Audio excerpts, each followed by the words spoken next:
As you guys see, there apparently is a theme tonight.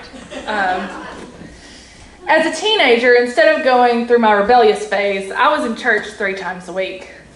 The pastor never remembered whether I was me or my sister, but could readily call my brothers by name. Women typed up and distributed the ballots for the church elections, but would never be on one. Thou shalt not cheat on your husband, but the man you cheated with will become a deacon. Can you work the nursery this weekend? We're the only people of color are foster children, being shown off in their new outfits like the latest accessories instead of small humans with histories more complicated than we can even imagine. People going on foreign missions but not wanting to let anyone foreign in. Profile pictures with little black and brown children before posts stating that Confederate statues and walls will make America great again. A church where a boy who crashed his car drunk driving is met at the altar, a reunion with the church, with God. But the girl that is sexually assaulted while also drinking reaps what she sows alone. And reaping this dead harvest has left my heart so hollow where the Holy Spirit should be, where my love for the church has turned into a bitter breakup worthy of 17 magazine.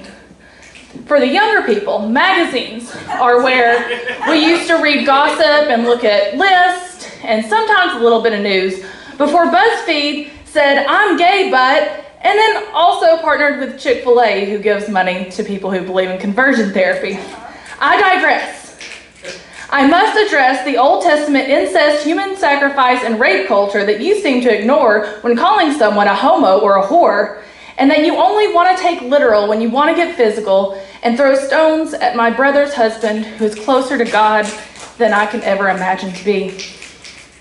I was faithful, but I was faithful to an institution, a building, rather than a loving God that doesn't give 2 shits which bathroom you use, because literal Nazis are marching in the streets and the molesters of your children are not trans. They're at the Christmas dinner or running for Senate. Jehovah, Yahweh, El Shaddai, this time take from my rib and see what you can make, and if the world is so much worse, I'll accept my fate. Thank you.